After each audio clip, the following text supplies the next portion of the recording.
ये प्रेरणा है संपूर्ण विश्व के लिए, ये प्रेरणा है संपूर्ण भारतवासियों के लिए।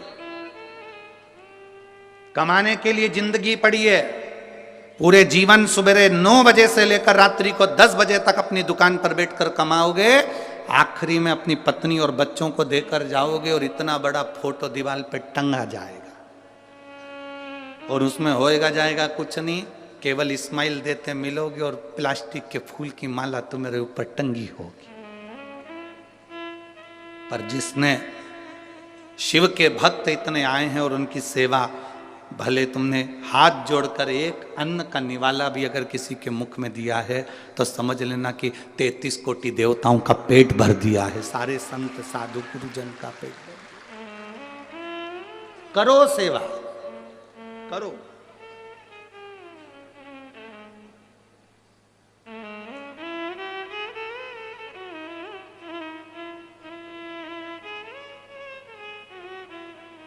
वो कहते हैं ना कि मिलती है राम नाम की दौलत कभी कभी,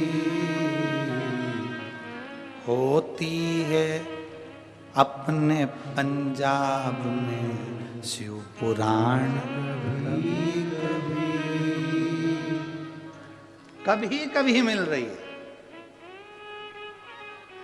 करो,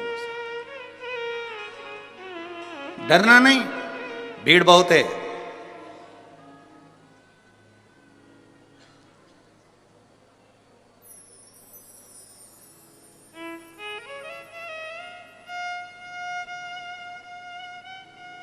कल कोई कह रहा था गुरुजी हमारे भटिंडा में आज तक जाम नहीं लगा और तुम्हारी कथा हुई और पहले दिन जाम लग गया।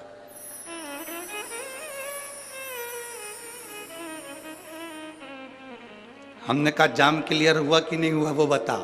हुआ, धीरे धीरे हुआ। क्लियर तो हो गया ना? हो गया। आराम से ना, बिल्कुल आराम से। हमने उनसे कहा तुम चिंता मत करो, भोलेनाथ की कथा अगर थोड़ा बहुत जाम लगाती है तो ये बताती है कि तेरी जिंदगी भी ऐसी जाम चल रही थी पर मैं क्लियर कर दूंगा, तो चिंता मत करना। तो टेंशन मत ले, शिव तत्व को जान, भगवान शंकर की भक्ति कर, घबराना नहीं है। भीड़ बहुत है, बहुत ट्रैफिक है, ना ना ना, उसके दरवाजे तक जाना मेरा काम है और मेरी बिगड़ी बनाना तेरा। हम पहुंच गए उसके द्वार तक, फिर उसकी मर्जी।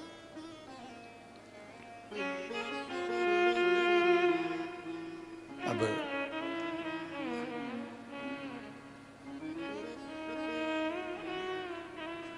कहा महाराज बड़ी बोल्ड आवाज है, भगवान बड़ी कृपा है। कहा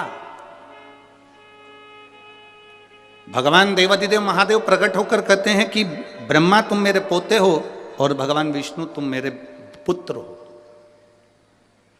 तुम मेरे बेटे हो। शिवलिंग का कोई सिर दिखता है क्या? नहीं। शिवलिंग का कोई चरण दिखता है क्या? नहीं।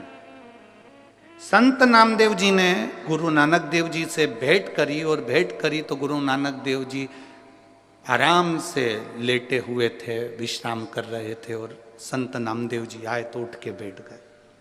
दोनों की भेंट हो गई, दो संत आज मिल गए। गुरु नानक देव जी ने पूछ लिया नामदेव जी से, आपने गुरु मंत्र लिया है? नहीं, अभी नहीं लिया। मतलब आप भटक रहे हो। अगर गुरु मंत्र तुम्हारा हुआ होता तो तुम भटकते नहीं। गुरु नानक देव जी ने विश्वा थिएटर जी के पास में नामदेव जी को भेज दिया।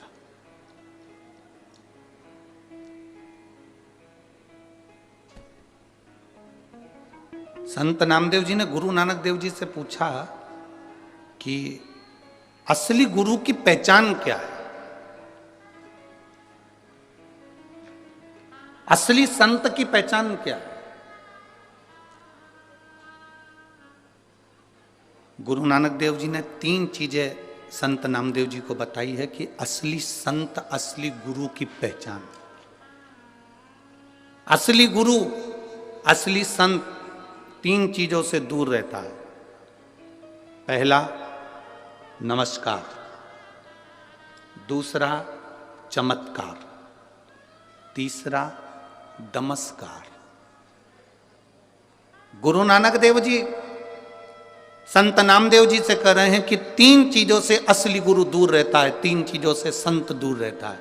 पहले नंबर पर जम के बोलो जरा भटिंडा वालों, नमस्कार। असली गुरु कभी तुमसे अपने चरण नहीं छुआएगा, प्रणाम नहीं करवाएगा। असली गुरु कह देगा भैया दूर से प्रणाम करो, हमें छुओ मत, आप नमस्कार करो, दूर से करो। आप बार बार हमको नमस्कार मत करो, अगर बार बार नमस्कार करोगे ना तो हमको अहंकार आ जाएगा। तो असली गुरु कह देता है ना ना, थोड़ा दूर हट जाओ, नमस्कार से दूर।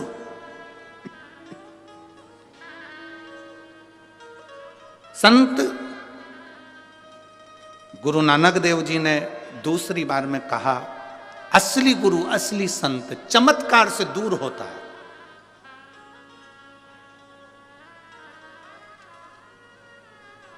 असली गुरु कभी चमत्कार नहीं करता, असली संत कभी चमत्कार नहीं करता।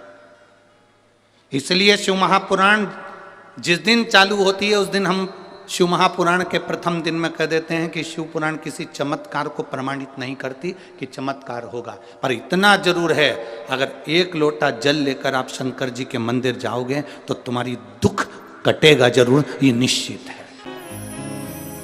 ये भक्ति की दृढ़ता है, ये विश्वास की दृढ़ता है आपकी।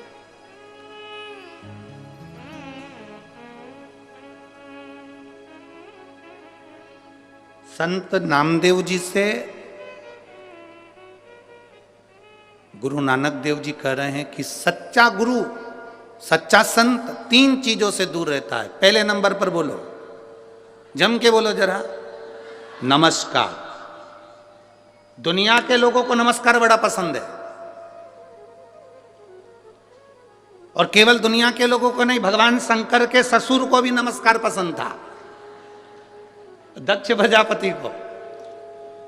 शंकर जी बैठे थे, भोले भाले बैठे थे, सभा लगी थी, दक्ष प्रजापति आए, शंकर जी नहीं देख पाए। कोई जरूरी है कि तुम्हारे सारे दामाद इंजीनियर और डॉक्टर हो? कोई कोई दामाद भोला भाला भी होता है, सरल सहज। एक व्यक्ति से डॉक्टर साहब ने कहा कि देखो तुम्हारे को शुगर बहुत है, शुगर की जांच करते रिया करो रोज हो। वो व्यक्ति बेचारा रोज रात्रि को उठता, किचन में जाता, रसोई घर में शक्कर का डब्बा खोलता, वापिस बंद कर देता। एक दिन उसकी बीवी ने पूछा, तुम रात्रि को कहां चले जाते हो उठ उठ के? कहां गए थे? ये बार बार किचन में क्यों जाते हो, रसोई घर में, और शक्कर का डब्बा खोल के जाते हो? क्या देखते हो वहां जाके? डॉक्टर ने कहा था शुगर चेक करते रिया करो, इसलिए मैं चेक करता हूं। क्या चेक करते हो? है कि नहीं है? पत्नी ने माथा ठोका। डॉक्टर ने कहा था तुम्हारी शुगर चेक करो, तुम्हारी, और तुम डब्बे की शुगर चेक कर रहा। तो ऐसा नहीं है, कोई कोई भोला होता है, एकदम भोला सहज भोला भोला व्यक्ति। एक बहुत भोला व्यक्ति था, अपनी पत्नी के साथ गार्डन में घूम रहा था। गार्डन में घूमते घूमते सामने से कुत्ता आ गया। पति घबरा गया, मेरी पत्नी को काट खाएगा, ये कुत्ता मुझे काट खाए चल जाए पर मेरी पत्नी को नहीं काटने दूंगा। पति ने सोचा अगर पत्नी को काट गया तो इसको इंजेक्शन लगेंगे, बच्चों का टिफिन कौन बनाएगा, स्कूल कौन भेजेगा, तैयारी कौन करेगा, मेरे टिफिन कौन बनाएगा, सास ससुर की सेवा कौन करेगा। इसलिए पति ने सोचा कि कुत्ता मुझे खा जाए चल जाएगा। कुत्ता और आगे आया, पति घबरा के थोड़ा सा पीछे हटा तो पत्नी भी पीछे हटी। कुत्ता और लपक के आया, पति को आ गया गुस्सा, उसने पत्नी का हाथ पकड़ा, उसको गोदी में उठा लिया। जैसे ही गोदी में उठाया कुत्ता भाग गया। कुत्ता भाग, पत्नी को नीचे उतार दिया।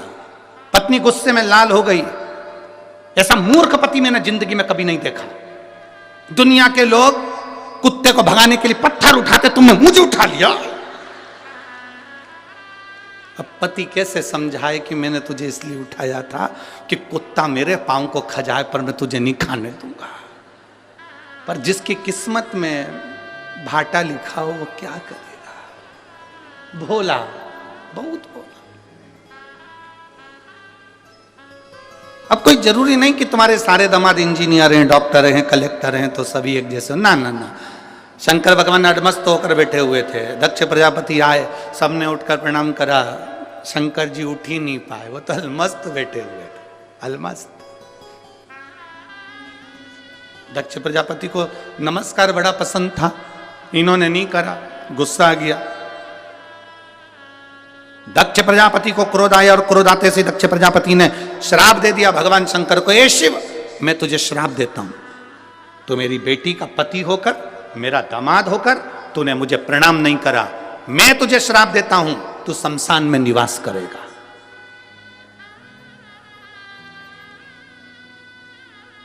मेरा श्राप है तुझे, तू शमशान में निवास करेगा। शंकर भगवान जैसे ही सुने शमशान में निवास, शिव जी डमरू बजाकर नाचने लगे। भगवान विष्णु पास में बैठे थे, उन्होंने कहा तुम्हें आशीर्वाद नहीं मिला, श्राप मिला। शमशान में रहोगे आज से, तुम्हारे ससुर ने श्राप दिया। शंकर जी बोले मेरे ससुर जैसा दुनिया में कोई ससुर नहीं हो सकता। कितनी लंबी सोचता है, उसको मालूम है दामाद बिल्कुल सीधा साधा है, और कहीं प्लाट देता और मैं मकान बना लेता तो कोई कब्जा कर लेता, शमशान में कौन बनाएगा।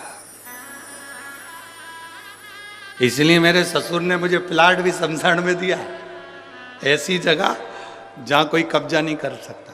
भगवान विष्णु ने माथा ठोका, भोलेनाथ तुम सही में भोलेनाथ हो। श्राप मिलने के बाद भी खुश। किसी किसी को नमस्कार प्रिय है। गुरु नानक देव जी ने नामदेव जी से कहा कि संत के 3 लक्षण हैं और 3 लक्षणों पर जिसका स्मरण करिए। पहला, संत गुरु नमस्कार से दूर होता है, दूर।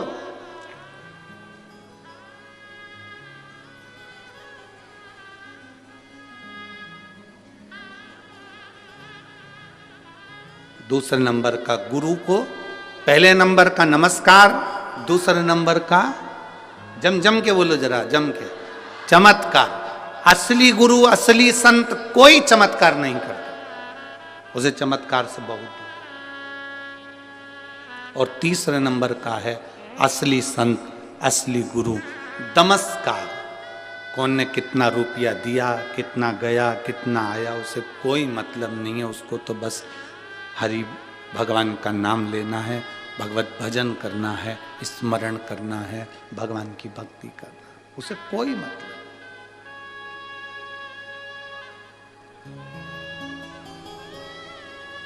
और जब भगवान की अविरल भक्ति,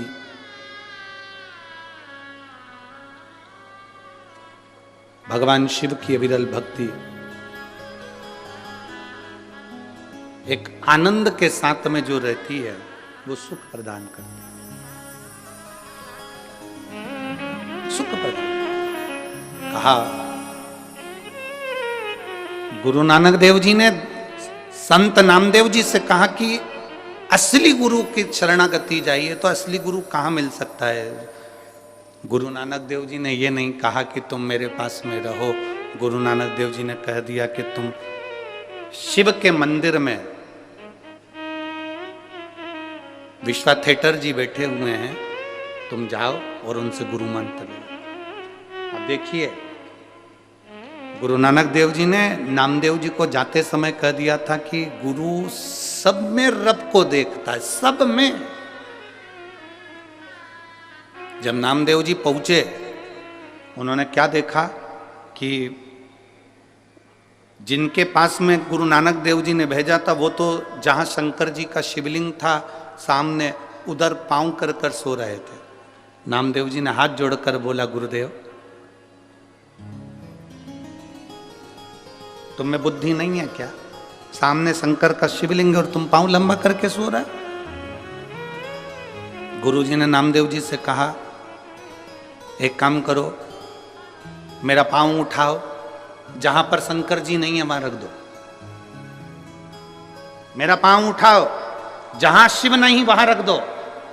गुरु नानक देव जी ने कहकर भेजा था कि तुझ में, मुझ में, सब में रब समाया है। गुरु नानक देव जी ने कहकर भेजा था नामदेव जी को। नामदेव जी समझ नहीं पाए थे। मेरे पांव को उठाओ, जहां शिव नहीं वहां पर मेरा पांव रख दिया जाए।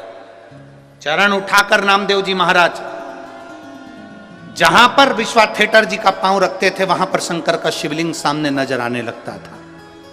गुरु नानक देव जी उसी जगह पर सामने प्रकट होकर कहते हैं, नामदेव जी हर एक चप्पे चप्पे में रब समाया है, सब में उसी को देखो, वो सब उसी की माया है, सब उसी की माया। इसीलिए फिल्म बनाने वालों ने गाना लिख दिया, तुझ में रब दिखता है। सब हमारी यही तो गलती है, आप में और हम में यही गलती है कि हम मंदिर में तो भगवान को ढूंढते हैं पर अपने घर में भगवान को नहीं ढूंढ पाते। घर में जो पति है, पत्नी है, माता है, पिता है, भाई है, बंधु है, बेटा है, बेटी है, कुटुंब है, परिवार है, पड़ोसी है, रिश्तेदार, नातेदार, इनमें हम परमात्मा को नहीं देख पाते। हम इनमें भगवान को नहीं देख पा रहे, हम इनमें परमात्मा को नहीं देख पा रहे।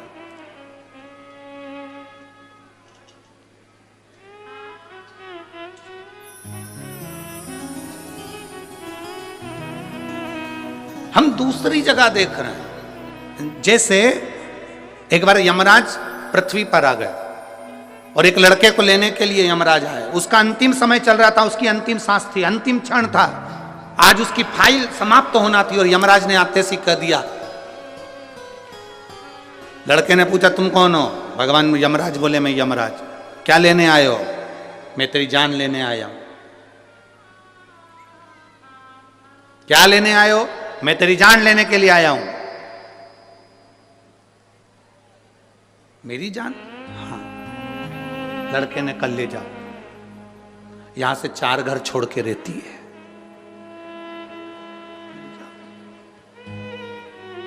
यमराज बोला मैं तेरे प्राण लेने आया हूं। प्राण मेरे? हाँ। शिव चमत्कार नहीं करते, आपका विश्वास, आपका भरोसा, आपकी दृढ़ता स्वयं चमत्कार करती है। और मेरी जीजियों, भटिंडा के मेरे जीजाओं, मेरी जीजियों, मेरी बेटियों, मेरे बेटाओं, मेरे भाई, मेरी बहनों, दिल से कथा सुनोगे ना, ठंड भले पड़ रही है, घर जाने की आपको भले जल्दी होती होगी, अंधेरा भी जल्दी हो जाता होगा, पर थोड़ा समय जरूर लग जाए, दिल से 7 दिन की कथा सुनना, तुम्हारी जिंदगी में कभी अंधेरा नहीं होगा, प्रकाश ही प्रकाश है। इस माँ की एक लाइन बड़ी विचित्र उसने लिखी है।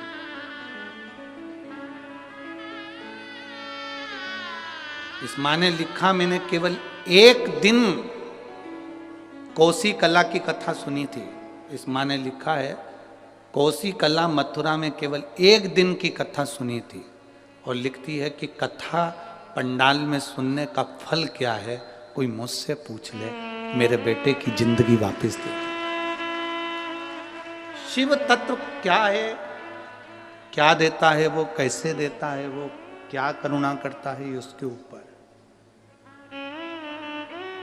लोग कहते हैं ये शिव पुराण है, पर हम कहते हैं शिव पुराण नहीं, ये तो औषधि देने के लिए बाबा यहाँ कुबेर भंडारी आ गया और उसने कुबेरेश्वर धाम से ये औषधि लूटा। अब उसको जिसने ग्रहण कर लिया उसकी जिंदगी सार्थक है, जिसने ले लिया उसका जीवन सार्थक। जो नहीं समझा वो नहीं समझा, जो समझ गया वो समझ गया।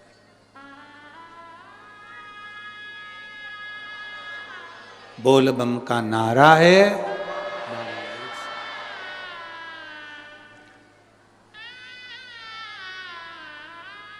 यहाँ पर एक मिलिट्री के कोई भाई बैठा हुए हैं जिनको ऐसी बीमारी हो गई थी जिस बीमारी में वो सही से ड्यूटी भी अपनी मिलिट्री की कर नहीं पा रहे थे।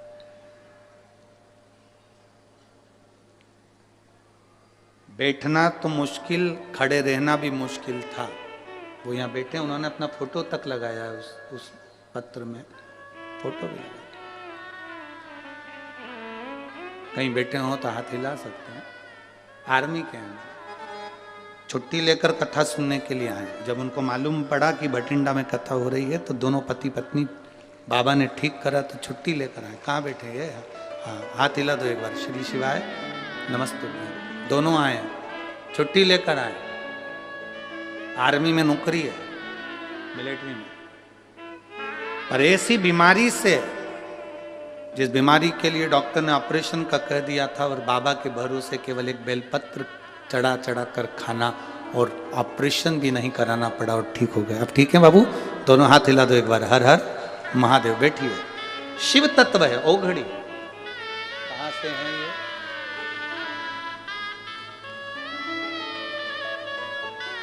मेरा नाम रणवीर सिंह है। मेरा फोन नंबर ये है। गांव चिड़ाना, सोनीपत, हरियाणा से आया हूं। मैं एक लोटा जल का बाबा की बड़ी कृपा है। बैठिए बाबू, बैठिए। शिव तत्व इसी को कहते हैं, शंकर इसी को कहते हैं। आपका विश्वास जितना दृढ़ होगा मेरा शंकर मिलेगा। भगवान विष्णु ने कह दिया मुझे चरण नहीं देखना, मैं तो आ गया। ब्रह्मा जी चढ़ते जा रहे हैं शंकर भगवान का सिर देखने के लिए, चढ़ते जा। बीच में केतकी का फूल मिला तो उससे कह दिया तू मेरे साथ में चल और चलकर कह देना ब्रह्मा जी का मुझे सिर मिल गया। केतकी के फूल ने बोला कि मैं क्यों झूठ बोलूं, मेरे को झूठ बोलने से क्या मिलेगा? झूठ बोलने से मुझे मिलेगा क्या?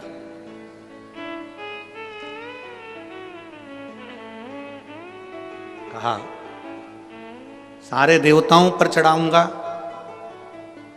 सुगंधित बनाकर रखूंगा। केतकी का फूल चल दिया। सामने से गौ माता मिली, गौ माता ने कह दिया, गौ माता से कहा आप हमारे साथ चलो और भगवान विष्णु के सामने चलकर कह देना कि ब्रह्मा जी को सिर मिल गया, शिवलिंग का सिर मिल गया। गाय बोली मैं क्यों झूठ बोलूं? गौ माता जब बोली कि मैं क्यों झूठ बोलूं, ब्रह्मा जी ने कहा घर की सबसे पहली रोटी तेरे को दिलवाऊंगा, चल तू झूठ बोल दे। जब भगवान शंकर के शिवलिंग के सामने ब्रह्मा जी आए और उन्होंने कहा कि शंकर जी का सिर मिल गया, नारायण आपको शंकर भगवान के चरण मिले क्या शिवलिंग के? नारायण ने मना कर दिया, मुझे चरण नहीं मिले शिवलिंग के, मुझे शिवलिंग के चरण नहीं मिले। सत्य बोलने में संकोच मत करो।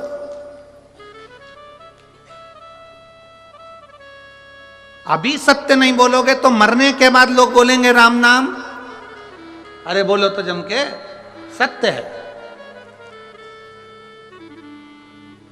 मखाना, फूल, पैसा पॉलीथिन में मिला के तुम्हारी छाती पर फेंकेंगे और अर्थी पर बंधे रहोगे और लोग पीछे से चिल्ला रहे होंगे राम राम। सत्य। मखाना इसलिए फेंका जाता है कि घर फूला हुआ छोड़कर गया है। फूल इसलिए फेंका जाता है कि श्रद्धांजलि का भाव है। पैसा इसलिए फेंकते हैं मुर्दे के ऊपर कि पूरी जिंदगी जोड़ जोड़ के मर गए, अब तेरे बाप में दम हो तो उठा के बता दे। पैसा उसकी छाती पर पड़ा है, 1 रुपया उसकी छाती पर पड़ा है और वो कल्ला की कल्ला पड़ा है, उठा नहीं सकता।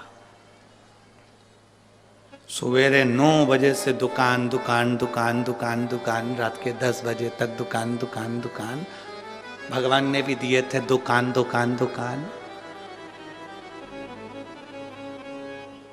उस दुकान में ग्राहक आ रहे थे और उस दुकान में भगवान आ रहा था। 7 दिन की शिव पुराण की कथा पत्नी ने भी अपने पति से कह दिया, देखो जी खूब कमाओ मना नहीं है, पूरी जिंदगी कमाओ मना नहीं है, कमाओगे बच्चों के लिए छोड़कर जाओगे, पर 7 दिन की शिव पुराण अपने भटिंडा में हो रही है, इसकी कमाई अपने को करना है भगवान के भजन की। जो दुकान पर बैठकर कमाया वो भूमि पर छूट जाएगा, जो यहां बैठकर कमाया वो अंत समय तक जाएगा।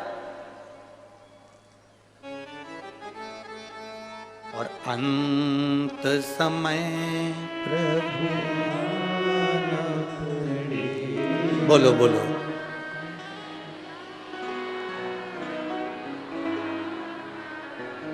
गले में ठंड तो नहीं लग रही है? हाँ ठीक है। अंत समय प्रभु आना पड़ेगा, वचन दिया तो निभा,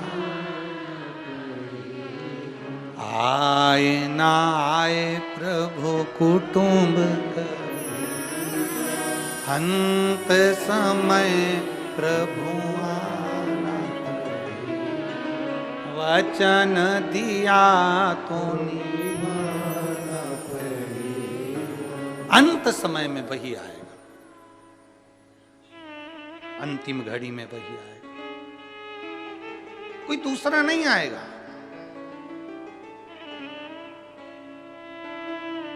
झूठ कह दिया, झूठ।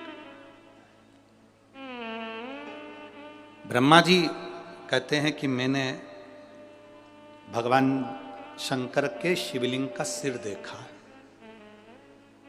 भगवान नारायण से पूछा आपने चरण देखा है क्या?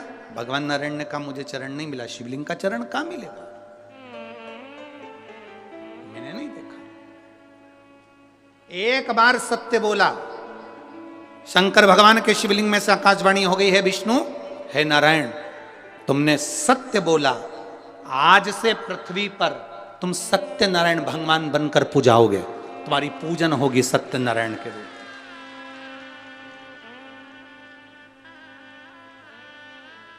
सारी दुनिया में आज भी सत्यनारायण भगवान की कथा होती है, 5 अध्याय होते हैं, पंडित जी बाजते हैं।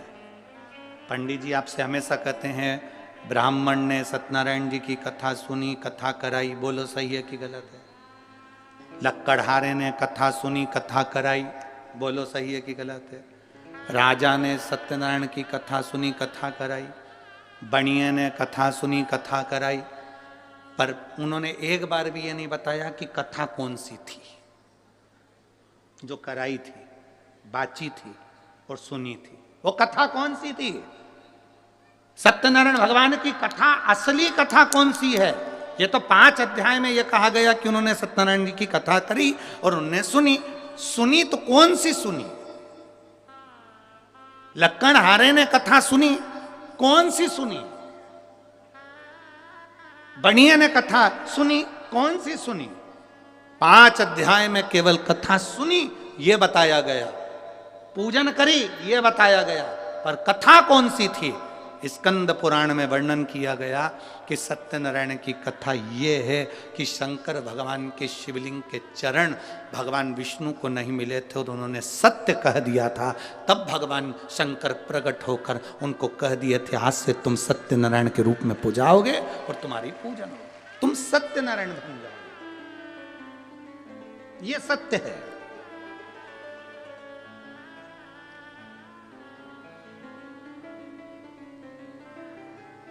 दुनिया में केवल एक जगह ऐसी है जहां मरे हुए व्यक्ति को भी बांध कर ले जाया जाता है। कहां? बोलो बोलो, जम के बोलो। शमशान। केवल एक जगह दुनिया में ऐसी है जहां मरे हुए व्यक्ति को भी बांध कर ले जाया जाता है, क्योंकि ले जाने वालों को भी यह समझ में नहीं आता, भग गया तो दूसरा कहां से लाए, ठिकाना क्या? चिंता है, होता है कभी कभी। नगर निगम वाले, नगर पालिका वाले एक गांव में सर्वे करने के लिए आए, वहां पर एक सुहागवती बेचारी एक महिला रहती थी, वो कभी अपने पति का नाम नहीं लेती थी। आज पति नहीं था घर में और वो सर्वे वाले आ गए, उन्होंने पूछा तुम्हारा नाम क्या है? मैं बिमला। अच्छा। बेटे का नाम? कमल। अच्छा। बेटी का नाम? रानो। ठीक है। पति का नाम? पति का नाम बोलो। इतने में वो बोली कि मैं अपने पति का नाम नहीं लेती। अच्छा, तो हम दूसरी बार सर्वे करने नहीं आएंगे। तुम्हें पति का नाम जल्दी बोल दो तो हम लिख लें, मैं नहीं बोलूंगी, तुम्हें वापिस आना पड़ेगा, हम नहीं आएंगे। फिर नाम छूट गया, बाद में मत कहना कि हमको कोई फैसिलिटी नहीं मिल रही, हमें कोई साधन नहीं मिल रहा। नहीं तो फिर पति का नाम बताओ, मैं तुमको 2-3 तरह से समझाऊंगी, तुम समझ जाओगे। सिर पे पल्लू लेके बोली मेरे पति का नाम, तुम 3 गंजी और 3 गंजी कितनी हो गई?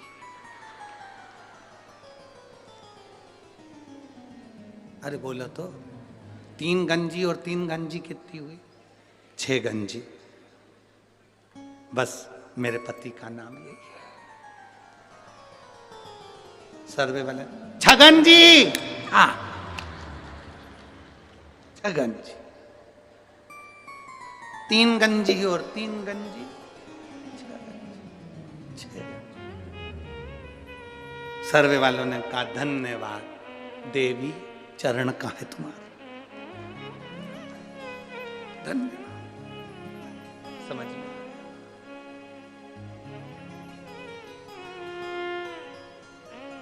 जो पहचान गया शिव को वो फिर भटका नहीं। ब्रह्मा जी ने कहा कि मैंने भगवान शंकर का शीश देखा है। आकाशवाणी हो गई, ब्रह्मा झूठ बोल रहे हैं। ना मानो तो केतकी के फूल से पूछ लो, केतकी का फूल ने झूठ कह दिया। आकाशवाणी हुई और आकाशवाणी होकर भगवान शंकर ने कह दिया केतकी के फूल, केतकी के पुष्प, तू मेरे सामने झूठ बोल रहा है, मैं तुझे श्राप देता हूं। एक केतकी, सारे देवताओं पर तू चढ़ेगी। केतकी का पुष्प सारे देवताओं पर चढ़ेगा, पर शंकर पर कभी नहीं चढ़ेगा। एक केतकी का फूल भी अगर शिव पर चढ़ गया तो 1000 गौ हत्या के बराबर दोष लग जाएगा। केतकी ने कहा मेरी मत मानो तो गौ माता से पूछ लो। गाय से ब्रह्मा जी ने पूछवाया, क्या बताओ ब्रह्मा जी को क्या शंकर जी का शीश नहीं मिला? गौ माता ने कहा ब्रह्मा जी को शंकर भगवान का शीश मिल गया। आकाशवाणी फिर हुई और कहा गौ माता तू झूठ बोल रही है, तू जगत की मां है। गौ माता जगत की मां होकर गौ माता तू झूठ बोल रही है। ए गौ माता, मैं तुझे श्राप देता हूं, तेरा पूरा शरीर पूजा जाएगा पर तेरा मुख अपूज्य माना जाएगा। सनातन हिंदू धर्म के अंदर मंदिर की परिक्रमा आगे से होती है, वृक्ष की परिक्रमा आगे से होती है, कन्यादान आगे से होता है, वस्त्र दान आगे से होता है, मुद्रा दान आगे से होता है, सारे दान आगे से होते हैं। केवल सनातन हिंदू धर्म में केवल गौ दान ऐसा है जो गाय की पूंछ पकड़कर किया जाता है, पीछे से होता है, आगे से नहीं करा जाता। हिंदू धर्म में सारी परिक्रमा आगे से होती है, केवल गौ माता की परिक्रमा पीछे से होती है, पूंछ से चालू होकर पूंछ पे विराम होती है। क्यों? क्योंकि एक बार गौ माता ने झूठ बोल दिया था, इसलिए गौ माता की परिक्रमा आज तक पीछे से होती है। अब जरा विचार करो, गाय ने एक बार झूठ बोला तो आज तक उनकी परिक्रमा पीछे से होती है, और तुम दिन भर मोबाइल पे कितना झूठ बोलते हो, फिर तेरा क्या होगा रे कालिया? जरा विचार करिए, कितना झूठ। दुकान पे बैठे हो, कहते हो घर पे हो, दोस्तों के साथ बैठे हो, क्या कि मैं अभी आई रहा हूं, रास्ते में ही हूं, बिल्कुल रास्ते में। कितना झूठ।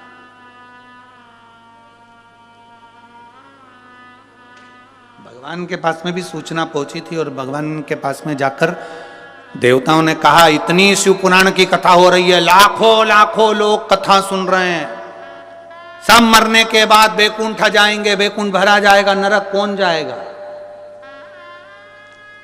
यमराज ने कहा चिंता मत करो, पृथ्वी पर एक व्यक्ति की बुद्धि फेर दी है, उसने एक यंत्र का निर्माण कर दिया है जिसका नाम मोबाइल है। व्यक्ति कितनी भी कथा सुन लेगा, दिन भर में 4-6 बार झूठ बोलेगा, नरक चले जाएगा। Direct department change, direct. एक झूठ व्यक्ति की जिंदगी को नरक में पहुंचा देता है, एक झूठ। इसीलिए मरने वाले के पीछे पीछे चलते हुए चिल्लाते हैं राम नाम सत्य है। कुछ लोग चिल्लाते हैं जो 4-6 अर्थी के पास चल रहे होते हैं, बाकी के तो बात करते हुए जाते हैं, फसल बिगड़ गई, अब की बार गेहूं अच्छा नहीं आया, मरने वाला मर गया, चिल्लाने वाले चिल्ला रहे हैं, ये बात करते हुए जा रहा है, उसमें भी 2-4 तो मलते ही मलते जा रहे हैं।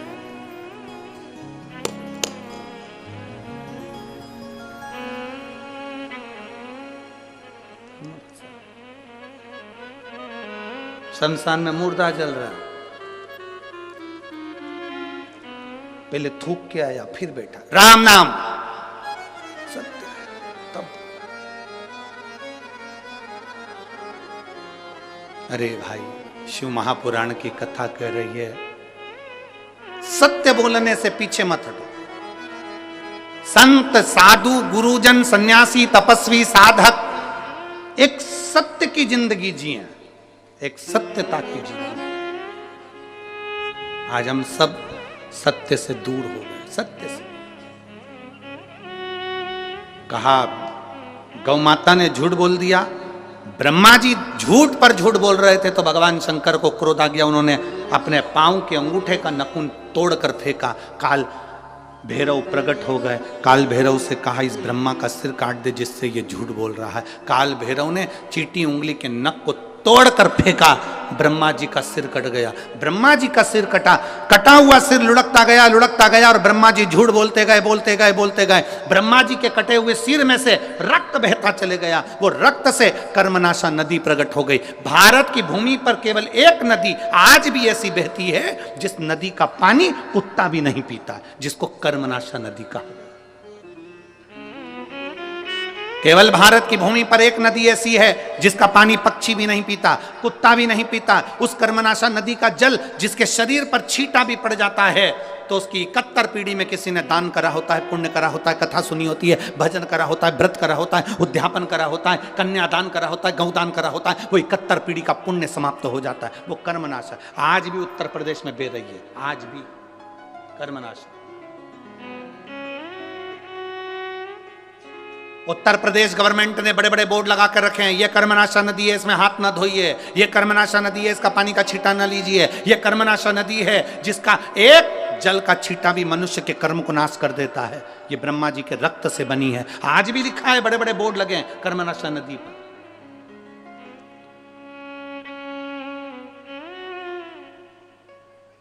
कई किलोमीटर दूर तक वो नदी बहती है, दोनों पाटों पर कोई नहीं रहता। आज भी कर्मनाशा, झूठ बोला है। भगवान विष्णु ने देखा कि ब्रह्मा जी का सिर कट गया, झूठ बोल रहे हैं ब्रह्मा जी अभी भी कटे हुए सिर से भी। भगवान विष्णु ने शंकर जी से क्षमा मांगी, इनको माफ कर दीजिए। कहाँ जाएंगे ये, इनका कटा हुआ सिर कहाँ जाएगा, आप कृपा करिए। आप भोले हैं, आप शिव हैं, आप त्रिकालदर्शी, आप कैलाशी, आप शंकर हैं, करुणा करिए, दया करिए। भगवान शिव ने कहा सुनो नारायण, आपके कहने पर मैं ब्रह्मा जी के कटे हुए सिर को वर देता हूं, यह बड़ का वृक्ष बन जाएगा, बट वृक्ष बन जाएगा। इस बट वृक्ष के नीचे मैं स्वयं विराजमान होऊंगा और मेरा नाम बटकेश्वर महादेव कहलाएगा। मैं स्वयं बैठूंगा बटकेश्वर महादेव के रूप में विराजित। सनातन धर्म के अंतर्गत आज भी बटकेश्वर महादेव बड़ के पेड़ के नीचे शंकर का यदि शिवलिंग होता है और उसका यदि हम एक बार भी अपने जीवन में एक लोटा जल बड़ के पेड़ के नीचे के शिवलिंग को चढ़ा देते हैं तो उसका फल जरूर मिलता है, बहुत मिलता है। आप लोगों ने कथा सुनी होगी राजा दशरथ जी की। दशरथ जी पूर्व जन्म में एक ब्राह्मण थे जिनका नाम था हर ब्राह्मण। क्या नाम था, जम के बोलो जरा, हर ब्राह्मण। दशरथ जी पूर्व समय में ब्राह्मण थे जिनका नाम था हर ब्राह्मण। इनका नियम था शिव जी के मंदिर में जाकर 108 बेलपत्र शंकर भगवान को समर्पित करते थे और 108 बेलपत्र चढ़ाने का इनका नियम दूसरा था। 107 बेलपत्र तो ये शिवलिंग पर चढ़ाते थे और एक बेलपत्र उठाकर ये अशोक सुंदरी वाली जगह पर चढ़ा देते थे। तो कितनी हो गई कुल मिला के 100। जो शिव की चौखट तक गया है उसने हाथ पकड़ा। आप आए जरूर हो, बहुत दूर दूर से आए हो आप लोग शिव महापुराण की कथा में, बहुत बहुत दूर से।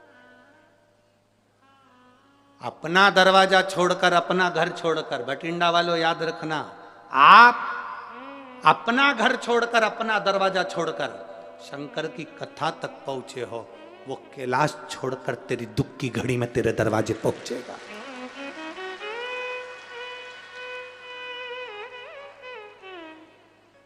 आप अपने घर के दरवाजों को छोड़कर आए हो। श्रीमद् भागवत में भी भगवान कृष्ण रुक्मणी जी से कहते हैं, रुक्मणी जी से जाकर कह दो ब्राह्मण देवता रुक्मणी श्रृंगार करके जगदम्बा के मंदिर पहुंच जाए, मैं उसे लेने पहुंच जाऊंगा। भगवान कृष्ण ने रुक्मणी जी से कहा कि जगदम्बा के मंदिर तक पहुंच, मैं तुझे लेने आऊंगा। यहां शिव महापुराण की कथा कहती, आप शिव पुराण की कथा तक पहुंचो। तुम उसको 3 घंटा कथा का दे रहे हो।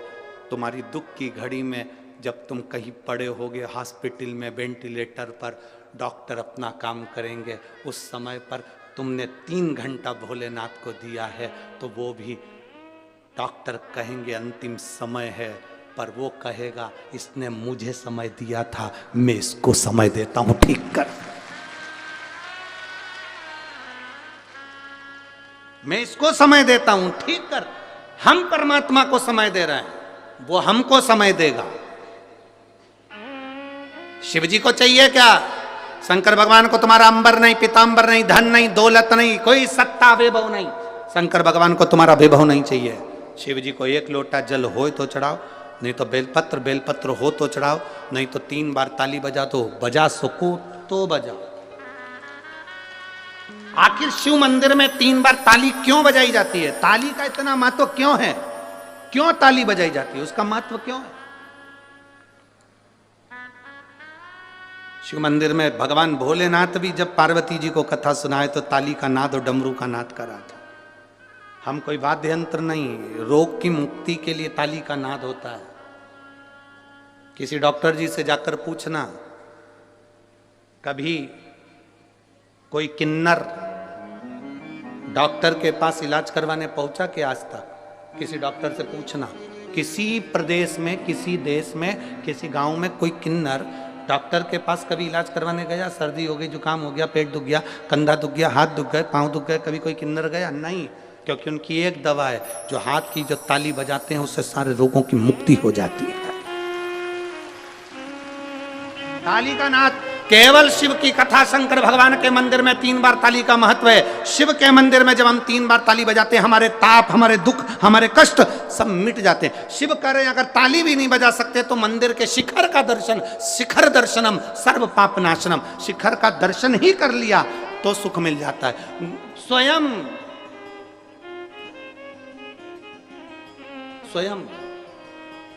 गुरु नानक देव जी से बाले ने पूछ लिया था।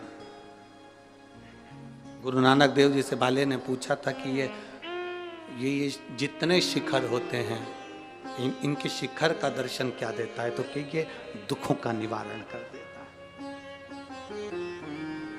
दुखों का,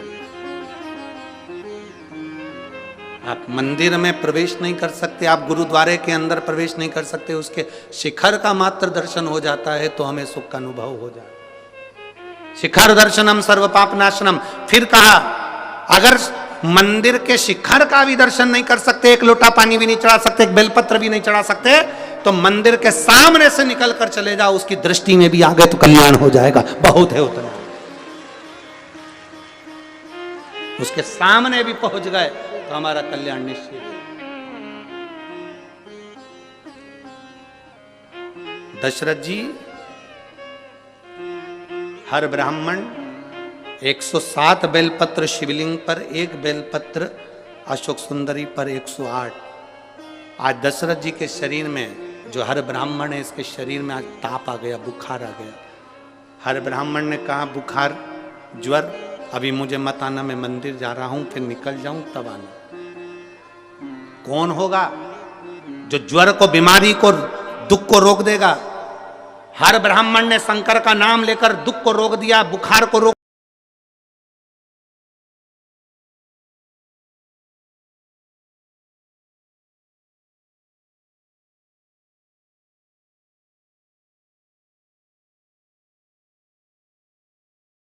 हर ब्राह्मण ने जैसे ही सुना स्त्री के रोने की आवाज तो चिल्लाकर पूछा, कौन है? दीवाल के पीछे कौन है? ये दीवाल के पीछे कौन है? कौन? स्त्री रोते रोते बोली, मैं एक प्रेत, एक राक्षस, एक असुर हूं। अपने पति को, माता पिता को, परिवारजन को अपशब्द कहती थी। जो जल शिवजी के मंदिर में जाता था उस जल के पात्र को मैं झूठा करके पटक देती थी, इसलिए प्रेत योनि में पड़ गई हूं। मुझे मुक्त करिए, मुझे मुक्त। हाँ, हमने एक बात आप लोगों को पहले कथा में कही थी, आपके स्मरण में होगा। हमेशा कहते हैं एक लोटा जल महादेव को चढ़ाओ। हमने कथाओं में कई बार कहा कभी कभी 2 लोटा जल भी महादेव को चढ़ाओ। किस लिए? 1 लोटा जल तुम्हारे लिए और 1 लोटा जल जो बॉर्डर पर हमारे भारत के सैनिक खड़े हैं उनकी रक्षा के लिए। 1 लोटा जल कभी उसके लिए भी समर्पित।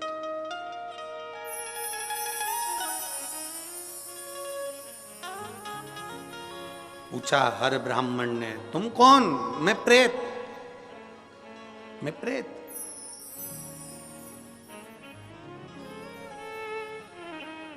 मेरी मुक्ति करिए। हर ब्राह्मण ने कहा, जो मैं शंकर भगवान को 108 बेलपत्र चढ़ाता हूं उसमें से 1 बेलपत्र का फल आज तुझे देता हूं। और 1 बेलपत्र का जो फल दिया वो प्रेत योनि से छूट गई। हर ब्राह्मण के चरणों में पड़कर बोली, तुमने मुझे प्रेत योनि से मुक्त करा। शिव को 108 बेलपत्र रोज चढ़ाए हैं। तुम अगला जन्म तुम्हारा राजा दशरथ के रूप में होगा और तुम्हारे घर में स्वयं राम तुम्हारी गोद में खेलेंगे। स्वयं राम।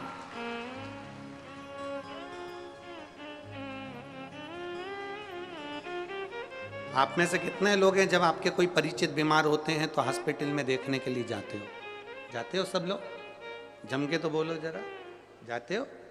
आपसे निवेदन है, कोई परिवार में, मोहल्ले में, कॉलोनी में, सोसाइटी में, नगर में, गांव में कोई बीमार पड़ा है, हॉस्पिटल में पड़ा है, उसको देखने जाओ तो 1 किलो सेव फल भले मत ले जाओ, केले फल फ्रूट भले लेकर मत जाओ, पर इतना जरूर करो, कोई बीमार पड़ा है तो उसके हॉस्पिटल में जाने से पहले शंकर जी के मंदिर में 1 लोटा जल चढ़ाकर प्रार्थना कर कर जाना, बाबा मैं जिसको देखने जा रही हूँ उसको सही कर देना।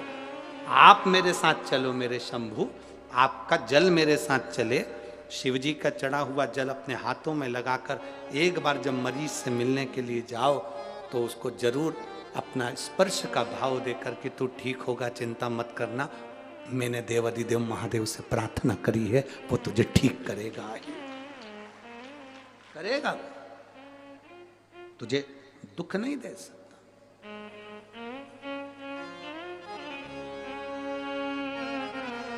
आप प्रार्थना करो उससे।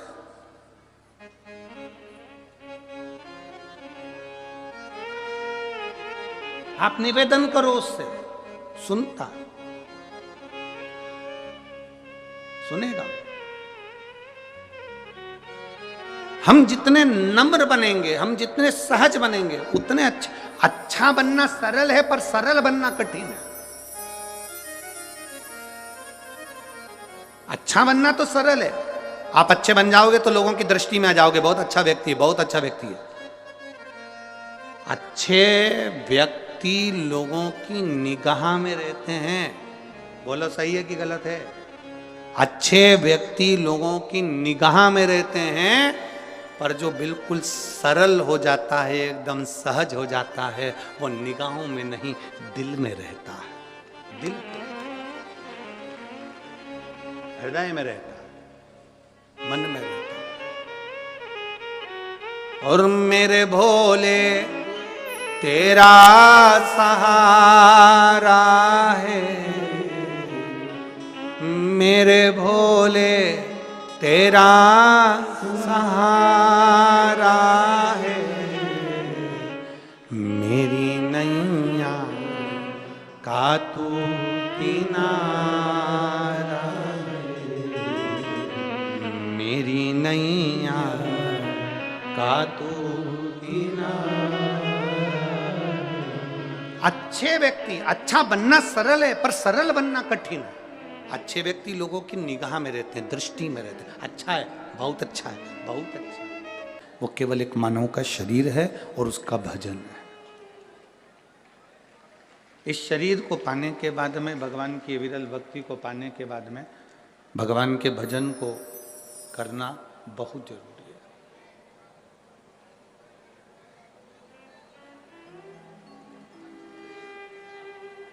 हाँ,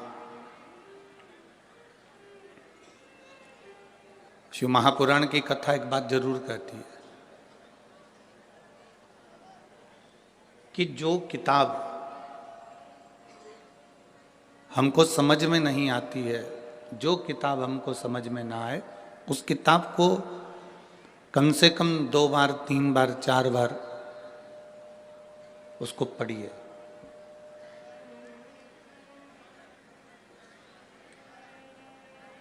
जो किताब हमें समझ में ना आए उसको हम 3-4 बार पढ़ें, समझ में जरूर आएगी।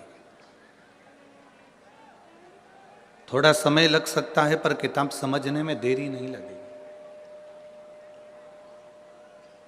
शिव पुराण कहती है जो किताब हमें समझ में ना आए उसको 3-4 बार अवश्य पढ़ें तो किताब हमारी समझ में आ जाती है।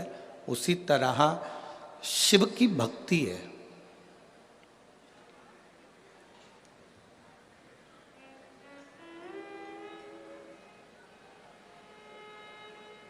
उसी तरह भगवान शंकर की अविरल भक्ति है, भगवान का भजन है, स्मरण है। मान लो आपके चित्त में, आपकी वृत्ति में, आपके मन में अगर शंकर की भक्ति विराजमान हो ही नहीं रही है, आप अथक प्रयास कर लें। आपने बहुत प्रयास करा पर शिव भक्ति हमारे भीतर प्रवेश ही नहीं कर रही है। तो जैसे किताब समझ में नहीं आती तो 2-3 बार पढ़ा जाए तो किताब समझ में आ जाती है, उसी तरह 2 या 3 बार शिव महापुराण की कथा को भले टीवी पर सुनो, मोबाइल पर सुनो, चाहे पंडाल में सुनो, 1 बार, 2 बार, 3 बार अगर शंकर की कथा को हमने अपने भीतर उतार लिया तो शिव का साक्षीकरण, शंकर का दर्शन हमारे सम्मुख में हो ही जाता है, ये निश्चित है।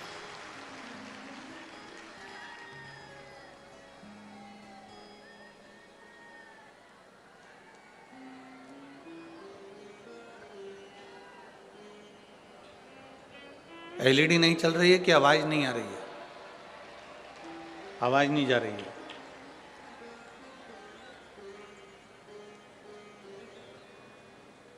एलईडी वाले भैया एलईडी चालू करिए और पीछे की आवाज बढ़ाइए। शिव भक्ति, भगवान शंकर की कथा, शिव तत्व,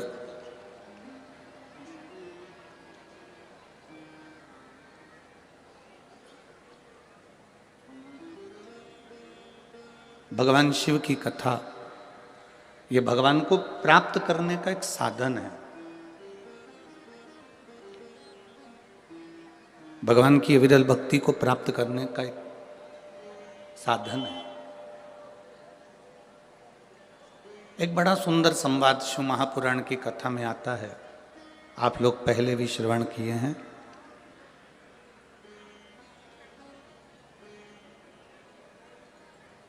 भगवान ब्रह्मा जी के मन में एक संशय उत्पन्न हो गया।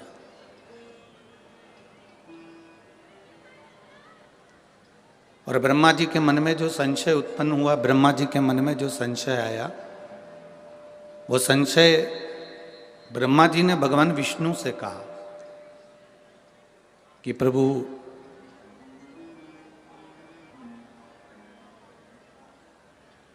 मुझे मेरे पिता का नाम मालूम है। ब्रह्मा जी कहते हैं कि मैं भगवान विष्णु की नाभि से प्रकट हुआ हूं, इसलिए मुझे मालूम है कि मेरे पिता भगवान विष्णु हैं।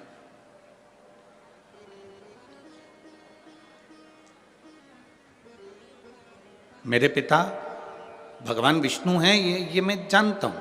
ये ब्रह्मा जी कह रहे हैं कि मुझे मेरे पिता का नाम मालूम है कि मेरे पिता भगवान विष्णु हैं, क्योंकि मैं कमल के पुष्प पर नाभि से प्रकट हुआ।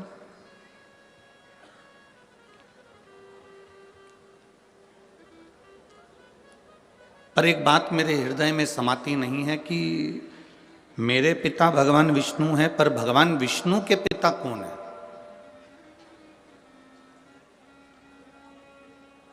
भगवान नारायण के पिता का नाम मैं नहीं जानता, मेरे दादाजी का नाम मैं नहीं जानता। भगवान ब्रह्मदेव कह रहे हैं ये बात, भगवान ब्रह्मा जी कह रहे हैं।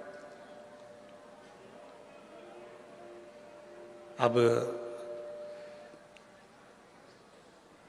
जैसे ब्रह्मा जी ने कहा तो भगवान विष्णु के मुख से निकल गया कि ब्रह्मा जी, आप कह रहे हो कि आप अपने पिता को जानते हो पर अपने दादाजी को नहीं जानते। भगवान विष्णु के पिता कौन है ये आपको नहीं मालूम। तो स्वयं भगवान नारायण ने अपने मुख से कहा कि मेरे पिता देवाधिदेव महादेव है, वो मेरे पिता है। ये भगवान विष्णु कह रहे हैं कि मैं अपने पिता का नाम जानता हूं, मेरे पिता देवाधिदेव महादेव है।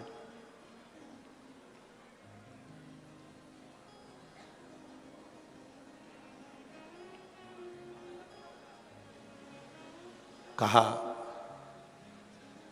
मैं आपके पिताजी का दर्शन इसी क्षण करना चाहता हूं और उनसे पूछना चाहता हूं, क्या भगवान नारायण को आपने प्रकट किया?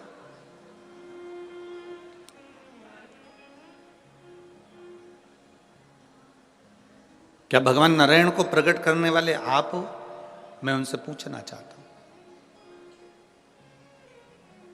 शिव महापुराण की कथा कहती है कि शिव की कथा और मनुष्य की व्यथा, ये दोनों का अंत कभी नहीं हो सकता, ये निरंतर चलती ही रहती है।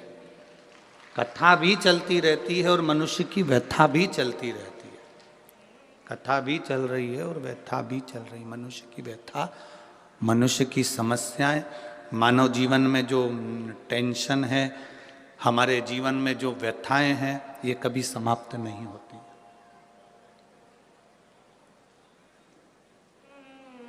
दुनिया के कई लोग ऐसे हैं जो व्यथा को समाप्त करने के लिए कई बाबाओं के चक्कर में पड़ जाते हैं।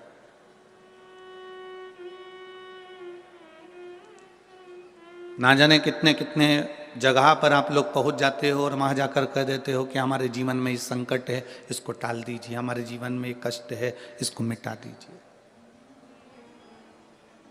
शिव महापुराण की कथा कहती है,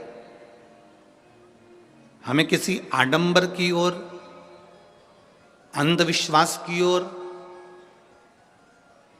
हमें नहीं जाना। ऐसा संसार में कोई नहीं जन्मा जिसके जीवन में दुख नहीं आया।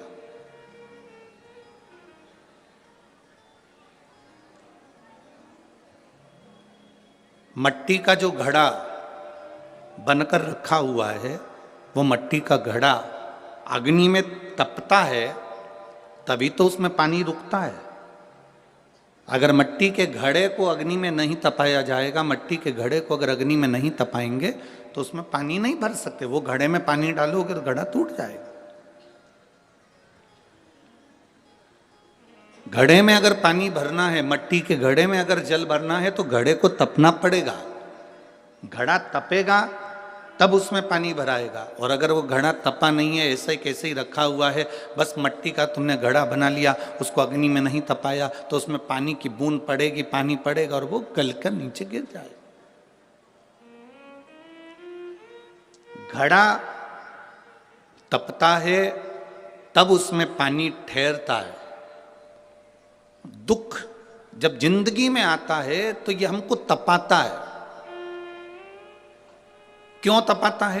क्योंकि दुख हमको जो दिया जाता है वो हमें तपाने का काम करता है, और जब हम अच्छे से तप जाते हैं उसके बाद में जो सुख आता है तो हमारे इस मन में, बुद्धि में, चित्त में वो सुख टिक पाता है। नहीं तो अगर हम कच्चे घड़े होते तो सुख भी बिखर कर गिर जाता।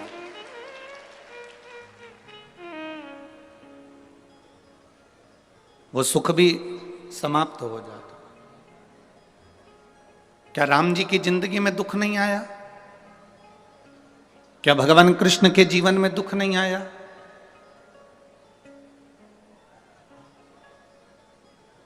ऐसा कौन मृत्यु लोक में जन्मा, ऐसा संसार सागर में कौन जन्मा जिसके जीवन में दुख नहीं आया? परमात्मा के जीवन में भी दुख सम्मुख में आया।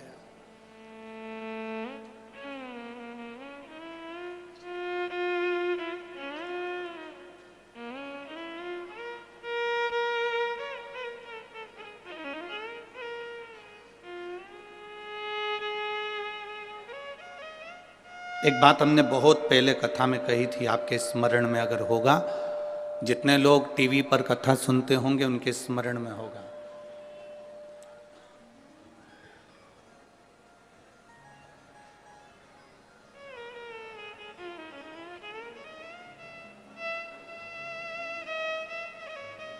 कि ऐसा संसार में कोई नहीं जन्मा जिसको अपने कर्म का भोग भोगने को नहीं मिला। जो मृत्यु लोक में जन्मा है उसे अपने कर्म का भोग भोगना ही पड़ता है। बस अंतर इतना है कि सबका पेपर, जैसे परीक्षा हॉल में एग्जाम देते समय सबका पेपर, सबका जो पत्र है, पेपर है, वो अलग अलग होता है, उसी तरह हमारी जिंदगी में भी सबके एग्जाम देने का पत्र, पेपर अलग अलग होता है।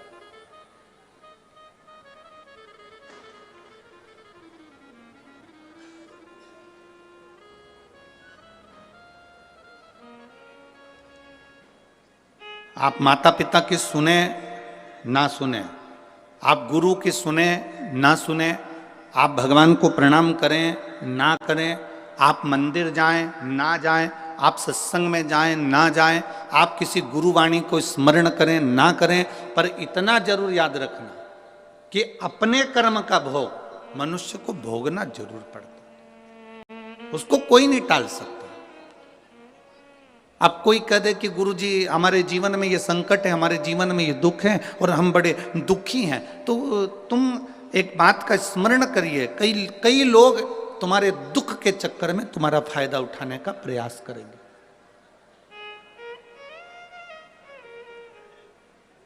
संसार के कई लोग ऐसे हैं जो तुम्हारे केवल दुख का फायदा उठाने का प्रयास करेंगे, पर ना। शिव महापुराण की कथा कहती है, अगर जिंदगी में समस्या है, राम जी के जीवन में दुख आया तो उन्होंने रामेश्वर धाम की स्थापना करी और भगवान शंकर की पूजन करके लंका पर चढ़ाई करी। भगवान कृष्ण की 16,108 रानियां थी, एक भी रानी से औलाद नहीं हुई। भगवान कृष्ण के यहाँ 16,108 रानी से जब संतान नहीं हुई, तब भगवान कृष्ण ने गर्गाचार्य बाबा के कहने पर एक एक रानी के साथ बैठकर 11-11 दिन तक भगवान शंकर का अनुष्ठान किया। तब शिव जी ने प्रसन्न होकर, प्रकट होकर भगवान कृष्ण को वर दिया कि तुम्हारी एक एक रानी के साथ तुमने 11-11 दिन तक बैठकर भगवान शंकर की आराधना करी है, तो मैं तुम्हें वर प्रदान करता हूं कि तुम्हारी एक एक रानी से 11-11 संतान होगी। 10 छोरा 1 छोरी, 10 बेटे 1 बेटी। भगवान कृष्ण की 16,108 रानियों से इतनी संतान उत्पन्न हुई। 1,77,186 संतान भगवान शंकर की कृपा से भगवान कृष्ण के घर में हो गई। ऐसा कौन है जिसके जीवन में दुख नहीं है?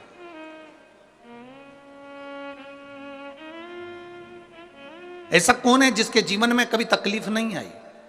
आती है, कष्ट आता है, रोग आता है, बीमारी आती है, दुख आता है, पर मैंने तेरे ही भरोसे बाबा, तेरे ही भरोसे हवा बिच उड़ती जावांगी बाबा, डोर हथो छड़ी नामे कटी जावांगी भोले मैं तेरी बदन शंभू मैं तेरी बदन हवा बिच उड़ती जावांगी बाबा, डोर हथो छड़ी नामे कटी जावांगी।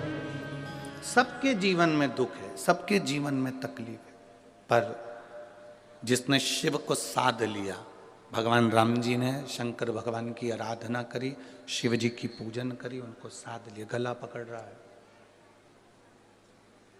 भगवान शिव की आराधना भगवान राम जी ने करी, शिव को साध लिया, तो उनकी जिंदगी सार्थक हो गई।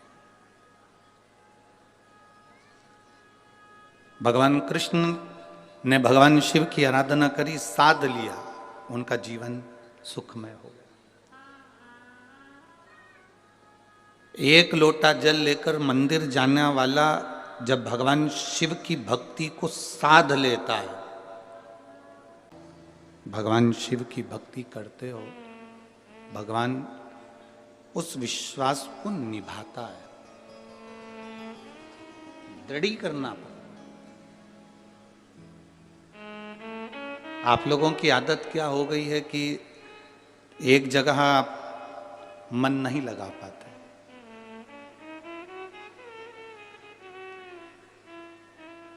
एक गुरुजी ने 2 चेले को भेजा कि मुझे प्यास लगी है, पानी लेकर आ और कुआं खोद के लाना। एक चेला कुआं खोदता गया, 15-20 फीट कुआं खोदा, उसमें पानी नहीं निकला। उसने दूसरा कुआं खोदा, उसमें पानी नहीं निकला। तीसरा कुआं खोदा, उसमें पानी नहीं निकला। चौथा कुआं खोदा, उसमें पानी नहीं निकला। और एक चेला कुएं को खोदता गया, खोदता गया, खोदता गया, आखिरी में उसमें पानी निकला। वो गुरुजी के लिए लेकर आ गया, वो गुरुजी के लिए जल लेकर आ गया।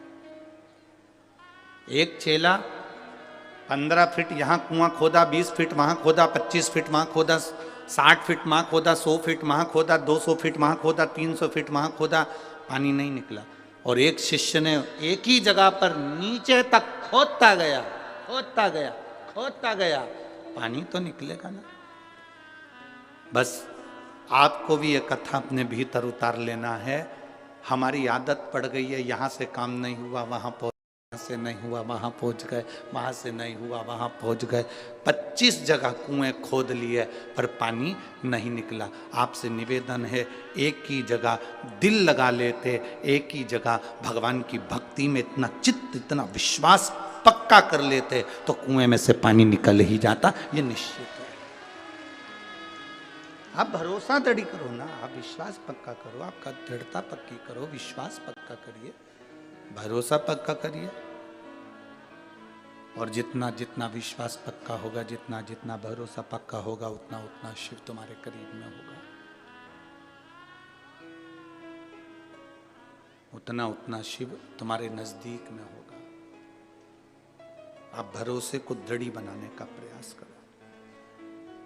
भगवान विष्णु से पूछा, भगवान ब्रह्मा जी ने, तुम्हारे पिता शिव जी हैं? हाँ। मैं कैसे मान लूं कि तुम्हारे पिता शिव जी हैं? कई लोग आपको मिलेंगे और कहेंगे एक लोटा जल चढ़ाने से क्या सारी समस्या का हल हो सकता है? क्यों नहीं? मानो तो मैं गंगा मां हूं और ना मानो तो बहता पानी। आप मानोगे तो गंगा है, ना मानोगे तो बहता हुआ पानी।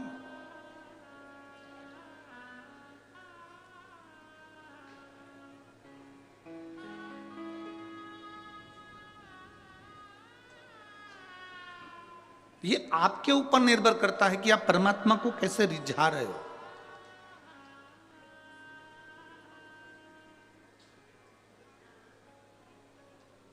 महाराज,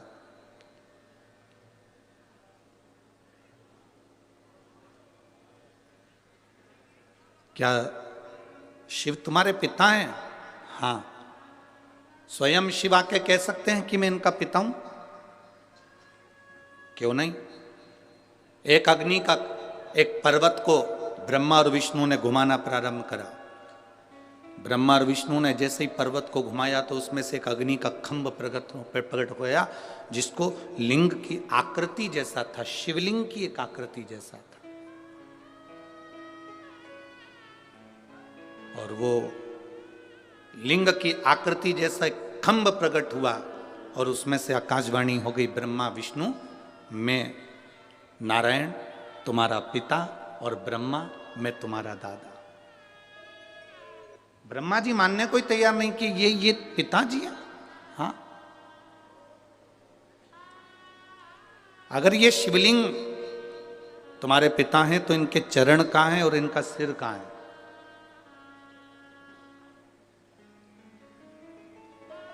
जिस शिवालय में आप जल चढ़ाने के लिए जाते हो, जिस शंकर जी के मंदिर में आप जल चढ़ाने के लिए जाते हो, उस शंकर जी के शिवलिंग में कोई तुमसे पूछे कि इसका चरण कहाँ है, इसका सिर कहाँ है, तो आप बता नहीं सकते, क्योंकि शिव महापुराण की कथा कहती है कि एक एक कण कण में, एक एक कण कण के अंदर मेरा शंकर का वासा है।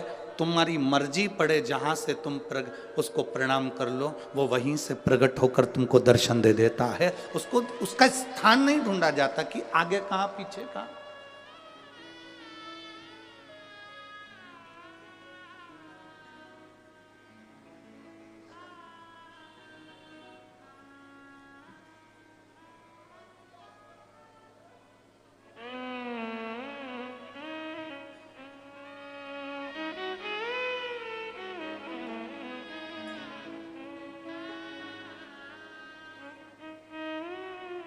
एक बार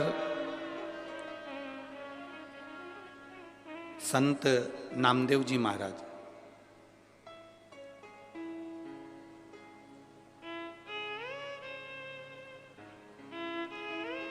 ये पंजाब की पवित्र भूमि पर आ गए।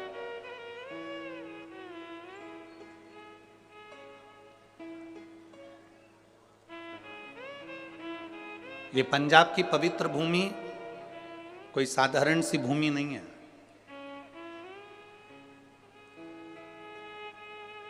शंकर भगवान को अगर प्राप्त करना है, बद्रीनाथ हो, केदारनाथ हो, कैलाश पर्वत हो, श्री खंडेश्वर महादेव हो, केदारेश्वर महादेव हो,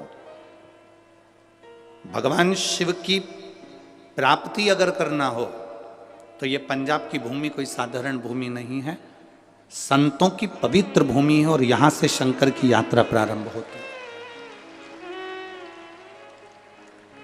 यहां से शिव की प्राप्ति का केंद्र बिंदु है ये पंजाब की धरा।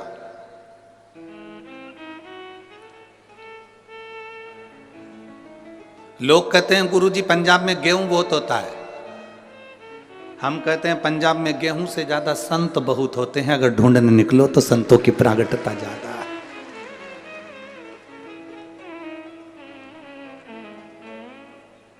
महाराष्ट्र में जन्मे हुए नामदेव जी महाराज, महाराष्ट्र में बड़े हुए नामदेव जी महाराज कई वर्ष इस पंजाब की भूमि पर निकाले हैं। नामदेव जी महाराज, गुरु नानक देव जी से उनका मिलन हुआ और गुरु नानक देव जी से जब मिलन हुआ तो नामदेव जी उस समय पर गुरु मंत्र नहीं लिए हुए थे। नामदेव जी का उस समय पर गुरु मंत्र नहीं हुआ था। अब गुरु नानक देव जी से उनका मिलना हुआ और गुरु नानक देव जी तो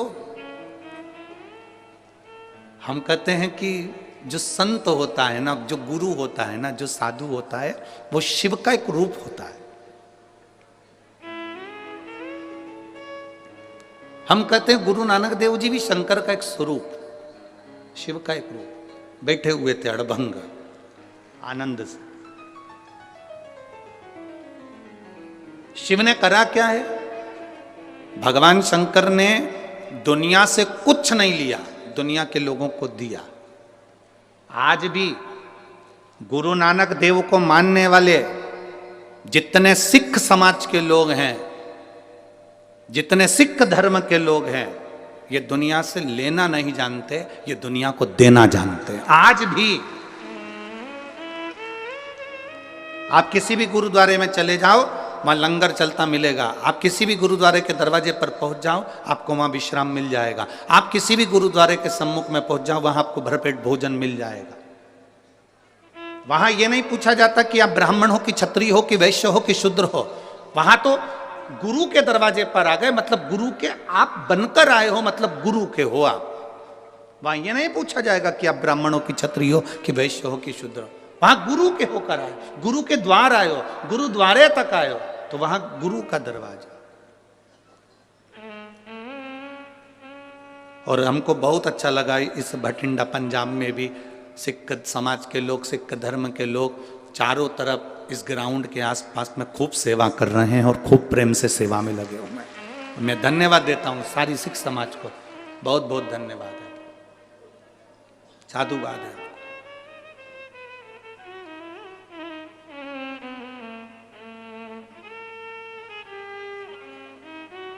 और ऐसी शिव भक्ति हमने आज तक नहीं देखी जो शिव भक्ति का दर्शन हमने भटिंडा पंजाब में किया है।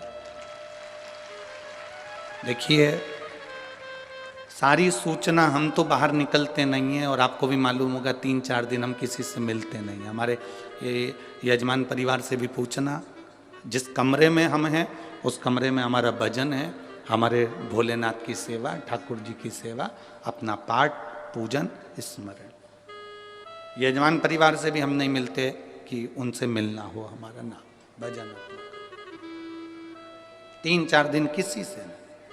पर जब जजमान, जितने लोग यहाँ आते हैं कथा सुनने वाले, इनके रिश्तेदार जब यहाँ के फोटो, वीडियो और अन्य बातें लिखकर सीहोर भेजते हैं ऑफिस में, तो वहाँ मालूम पड़ता है। फिर वहाँ से सूचना आशीष जी के पास आती है, फिर आशीष हमको बताते हैं कि गुरुजी इस भटिंडा के जहाँ कथा स्थल है इसके आसपास में जितनी होटलें बनी हुई है, उन होटलों में भी होटल के मालिकों ने अपनी अपनी होटलें खोल दी और मात्र 100-200 रुपये में रहो भी, खाओ भी, सो भी, स्नान भी करो, गर्म पानी भी दे रहे हो और व्यवस्था भी दे रहे हो।